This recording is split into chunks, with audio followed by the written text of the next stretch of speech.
Praise the Lord. ஆண்டவராய் இயேசு கிறிஸ்துவின் இனிய நாமத்தினாலே அன்பின் வாழ்த்துதல். எப்படி எல்லாரும் சுகமாக இருக்கிறீங்களா? கர்த்தருடைய பிள்ளைகளே, நாங்கள் தேவனுடைய சமூகத்தில் இருக்கிற ஒவ்வொரு நிமிஷம் நமக்கு பிரதான சமாதானமும் பிரதான சந்தோஷமும் விடுதலையும் நாங்கள் பெற்றுக்கொள்ளக்கூடியவர்களாக இருக்கிறோம். நீங்கள் எல்லாரும் சுகமாக இருக்கிறீங்க. எப்படி எல்லாருமே ஒரு புதிய மாதத்துக்குள்ளே பிரவேசிக்கிறது எவ்வளவு சந்தோஷமாக இருக்குது. தேவன் நம்மோடு கூட இருந்து நம்ம நடத்தின ஒவ்வொரு செயல்களும் எவ்வளவு ஆச்சரியமானவைகள். தேவன் நமக்கு போதுமானவராக இருந்திருக்கிறார்.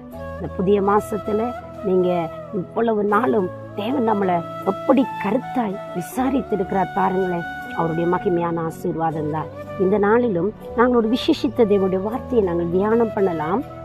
71வது சங்கீதம் 1வது வசனம் சொல்கிறது, கர்த்தாவே உம்மை நம்பி இருக்கிறேன், நான் ஒருபோதும் வெட்கம் அடையாதபடி செய்யும் என்று சொல்லப்படுகிறது. இந்த இடத்திலே சங்கீதக்காரன் தாவீது சொல்லுகிறார், நான் உம்மை நம்பி இருக்கிறேன், நான் ஒருபோதும் வெட்கம் அடையாதபடி செய்யும் என்பதாக அவர் சொல்லுகிறார். ஆனால் வெட்கத்தை உண்டாக்குற பல விடயங்கள் நம்முடைய வாழ்க்கையில வருகிறது. ஆண்டவர் சொல்லுகிறார், என் ஜனங்கள் ஒருபோதும் வெட்கப்படுவதில்லை.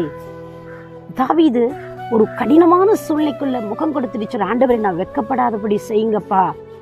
நம்முடைய ஆண்டவர் நமக்கு உதவி செய்கிறவர்.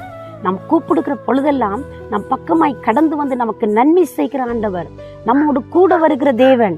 நம்முடைய வாழ்க்கையில அவர் எப்பொழுதும் நன்மைத்தனங்களை நமக்கு வாய்க்க பண்ணி நமக்கு எப்பொழுதுமே போதுமானவராய் இருக்கிறவர் அல்லவா. நம்முடைய சோகங்கள், நம்முடைய பாரங்கள், நம்முடைய வேதனைகள், நம்முடைய தனிமைகளிலே நம்முடைய ஆண்டவர் நம்மோடு கூட வருகிறவர். நம்முடைய ஒவ்வொரு சூழலை நன்றாய் புரிந்து கொள்ளக்கூடியவர். சில சந்தர்ப்பத்தில் நம்மோட நன்றா பழகினவங்க சில துரோகங்களை நம்மளுக்கு செய்வாங்க. நம்ம எதிர்பார்க்குற நேரத்தில் அவங்க உதவியை நாங்கள் நாடி நிற்போம். அவங்க ஒரு நாளும் உதவி கொடுக்கவே மாட்டாங்க, விலகி போவாங்க. அந்த நேரத்தில் நீங்கள் மனம் நொந்து போயிருக்கிறீங்களா? மன சோர்வடைஞ்சிருக்கிறீங்களா? அப்படி சோர்வடைந்து நொந்து போய் இருந்தா தேவன் உங்களுக்கு நன்மை செய்கிறவராய் இருக்கிறார். ஏன் தெரியுமா? எப்பவுமே நம்மோடு கூட இருக்கிற ஒரு நல்ல தெய்வம் நம்மை ஆதரிக்கிறவராய் இருக்கிறார், நம்மை நேசிக்கிறவராய் இருக்கிறார், நமக்கு உதவி புரிகிறவராய் இருக்கிறார். நம்முடைய வாழ்க்கையிலே அவருக்கு தெரியாம எதுவுமே நடக்கிறது இல்லைங்க. ஆனா நாங்க யோசிக்கிறோம், ஆண்டவரே நீங்க இதை காண்றது இல்லையா, நீங்க இதை கவனிக்கிறது இல்லையா, நீங்க பார்க்கறதே இல்லையா, எனக்கெல்லாம் இப்படி தீமை நடக்குதே அப்படின்னு சொல்லி நாங்க யோசிக்கிறோம். அன்பு பிள்ளைகளே, நம்முடைய ஆண்டவர் யோசனையில் பெரியவர், செயல்களில் மகத்துவமானவர். நாம நினைப்பதற்கும் வேண்டுவதற்கும் அதிகமான அற்புதங்களை செய்து நமக்கு நன்மை செய்கிற ஆண்டவராய் இருக்கிறார். அன்பு பிள்ளைகளே, இன்றைக்கு நீங்க உங்களை புரிஞ்சு கொள்ளலே என்று நீங்க நொந்து போறீங்களா? நம்ம சூழ உள்ளவர்கள் நமக்கு துரோகம் செஞ்சாங்கன்னு நீங்க மனம் அதைரியப்பட்டுட்டீங்களா? நீங்க ஒன்றுக்கும் குறித்து கவலைப்படாதீங்க, ஒன்றை குறித்து வேதனை அடைஞ்சு நொந்து போகாதீங்க. தேவன் அந்த இடத்துல உங்களுக்கு ஒரு நன்மையை வைத்திருக்கிறார். அந்த இடத்துல உங்களுக்கு ஒரு காரியத்தை செய்து உங்களை கனம் பண்ண அவர் வாஞ்சிக்கிறார். அவர் மூலமாய் உங்களுக்கு ஒரு நன்மை வரும். D.L. மூடியோட வாழ்க்கையில அவர் அநாதை பிள்ளைகளை அதிகமாய் ஆதரித்த ஒரு மனிதன். ஒரு தடவை உண்ணுவதற்கு ஆகாரம் இல்லை, குடிப்பதற்கு எதுவுமே கிடைக்கல. அவர் ஆண்டவரை நோக்கி பார்த்தாராம். அந்த வீதி வழியாய் ஒரு பால்காரர் கடந்து போய் கொண்டிருந்தார் பெரிய வாகனத்திலே. அந்த வாகனம் சடுதியாய் அது பழுதாகி நின்று விட்டது.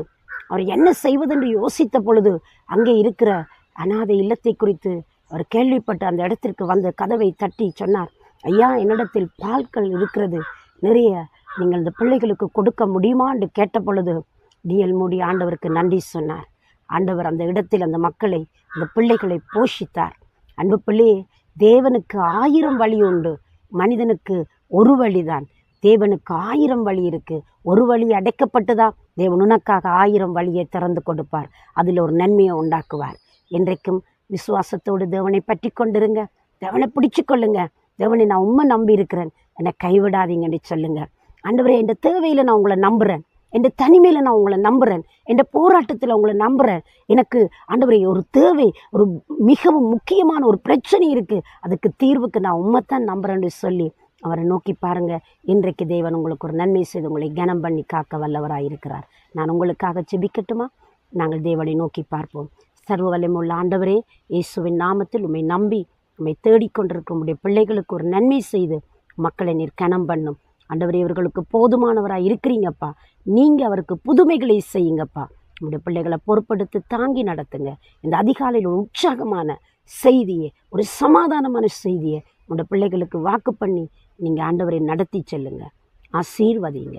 இயேசுவின் நாமத்தில் பிள்ளைகளை ஆசீர்வதித்து ஜெபிக்கிறேன் ஜீவனுள்ள நல்ல பிதாவே. ஆமேன், ஆமேன். தேவன் தாமே உங்களை நிறைவாய் ஆசீர்வதிப்பாராக.